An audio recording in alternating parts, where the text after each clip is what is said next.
Fighting Illini, coming off of an 8-5 season, 5-4 in the Big Ten. They wind up going to the Reliant Quest Bowl, facing Mississippi State in that game.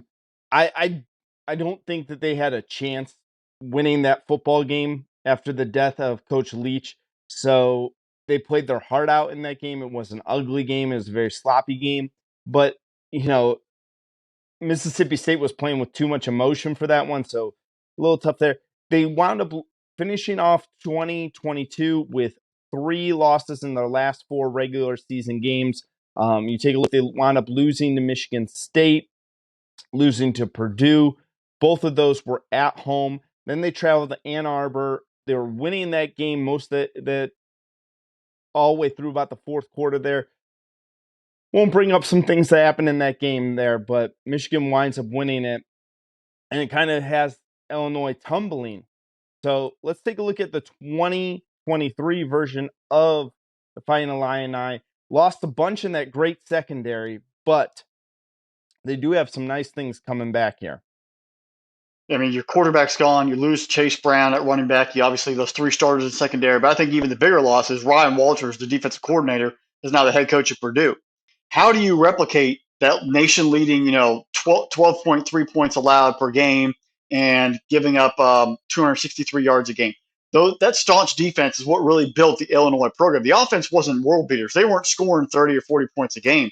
They were grinding it out, physical offensive line, manage the football game, let the defense be lights out. You've lost a core of your secondary. You lost your coordinator. How's that defense going to build up? They do have a stud in the middle, defensive lineman Jerzon Newton. I think he's going to be a first-team All-American. I have him very highly ranked. I think he's one of my first, high-level guys for all irrational confidence coming into the season. He's going to have to be the anchor of that defensive line for Illinois, but who else is going to build around him? How are they going to be able to make up that loss of those players and that coaching staff that's really kind of been picked apart? That's going to be the first big key. Brett Bielema has built a legacy on being physical, run the football, 2 tight ends, play great defense. He did it at Wisconsin, won 3 Big Ten titles, had a major clunker down at Arkansas, but he's kind of putting the work back here at Illinois. Last season, though, it kind of worried me, and you brought it up earlier, the clunkers, the bad losses. The Michigan loss, I'm not going to worry about that. It's the Michigan State loss that was a clunker. The Indiana loss at the beginning of the season. You're at home to win the Big Ten West, and you lose to Purdue. Those clunker losses are what kill momentum in a program, are what kill anyone truly believing that you're actually ready to take the next step. And that's where this season is a crossroads for Illinois. You've lost a lot of your stars who got you to that level, got you that prominence to have you, quote unquote, back. Who's going to take you to the next level? Was that the highest they were going to go? Was the 8 wins last year and those clunker losses, was that the max this program is going to be at? Or can you hit a next gear? Can you get that 9th win? Can you get that 10th win? Can you go to Indianapolis and play for a Big Ten title? That's what we're going to try to see this year and how this makeup of this squad is going to carry on. I think there's some talent there, but who's going to be able to take them the next edge? They did improve at quarterback. So coming in this year, Luke Altmaier is coming from Ole Miss.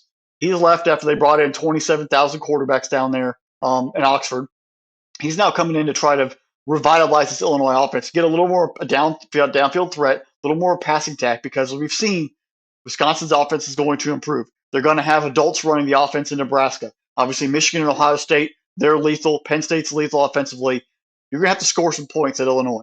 You got yourself a potential quarterback there. How do you expand the offense? How do you make up for losing Chase Brown in that ground attack and build going forward? This team is going to be Brett Bielema's legacy, good or bad, going forward. Are we going to get the Wisconsin Brett Bielema building a long withstanding period of time at Illinois in the Big Ten? Or are we going to get the Arkansas version now where you come with all the flash, but you can't live up to it? That's where he's going to have to guide this team, and Luke Altmaier. The rest of it's a big unknown. They really relied on all the guys who are gone. So we really don't know what to expect going forward from this Illini program. I will say, though, the key is a Penn State, Purdue, Wisconsin, Iowa. Those 4 games, they have got to somehow get 3-1 out of those 4.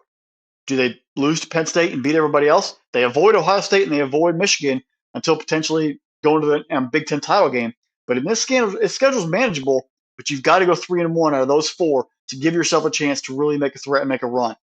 I think the ceiling for this team, if everything goes right and a lot of guys, step up and come from the shadows who weren't getting all the playing time last year and work off building up during fall camp. I think the ceiling is 10 wins for Illinois.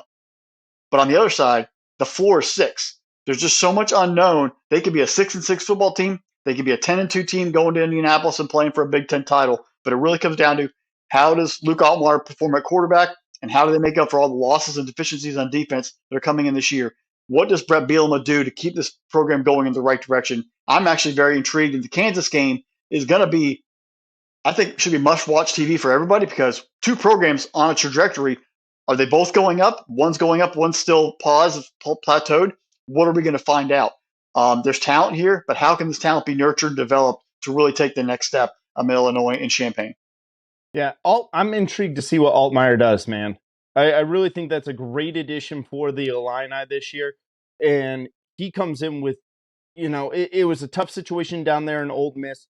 Like you said, Lane Kiffin was bringing in any quarterback he could find to try out to have a new starting quarterback, even though you return Jackson Dart.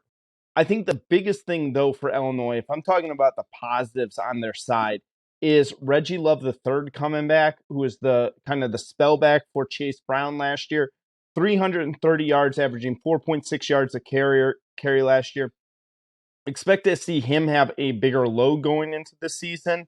I think he could be a huge factor in it, letting Altmaier get used to this offense that they're going into.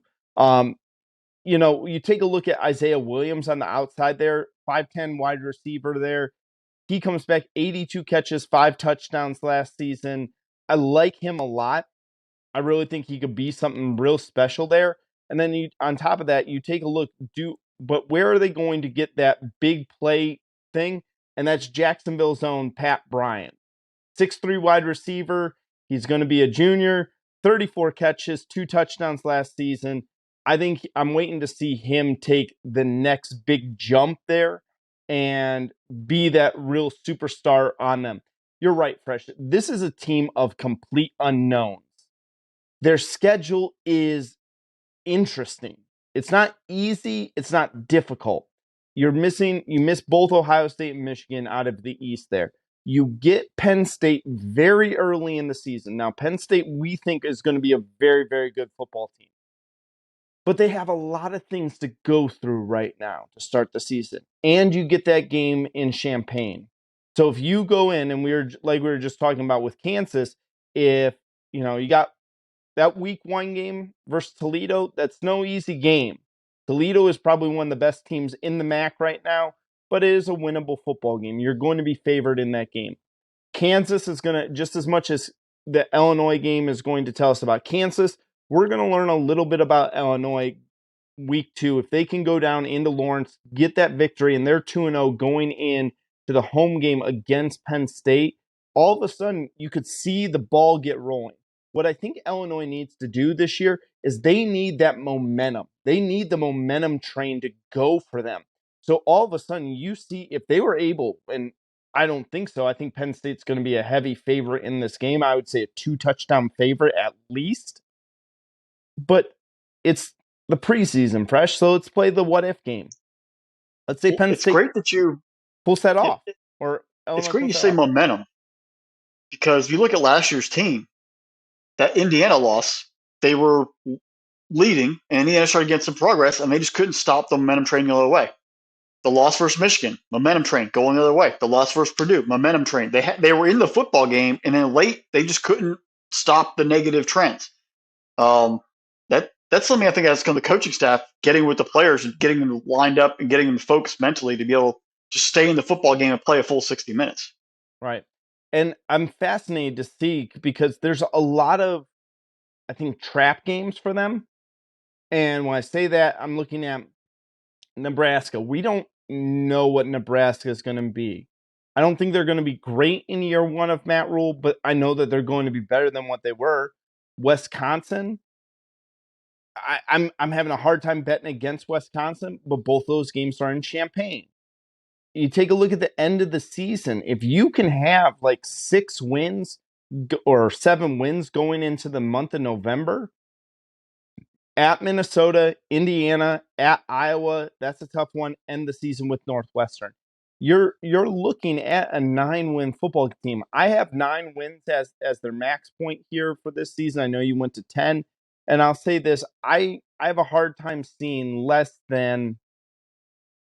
I'd say I have a hard time seeing less than 6 wins on their season. So I got them anywhere between 6-6 and 9-3 this season. Yeah, it's amazing how you would hate to see a team like this struggle after last year and the team that they had, but also kind of makes you worry, like, if you're an Illinois fan, was last year like the golden year of Illinois football, and did we miss our chance? And is that going to haunt you for the next 3 to 4 years, where you could have actually been there? You could have won the Big Ten West. You could have been a double-digit win team. Like, you kind of hope the team gets better, because if last year was what your hope was, and that was the crowning achievement, it's going to feel very empty. Yeah, but I think this is where it comes into play, like having Bielman as the head coach there. I think that will really help the Illini to kind of stabilize the ship. It's not like someone whose hat was flash in the pan and then fell off a cliff there. I think that Bielman knows what's going to take to win and win consistently in the West. All right, Fresh, let's go to our number 28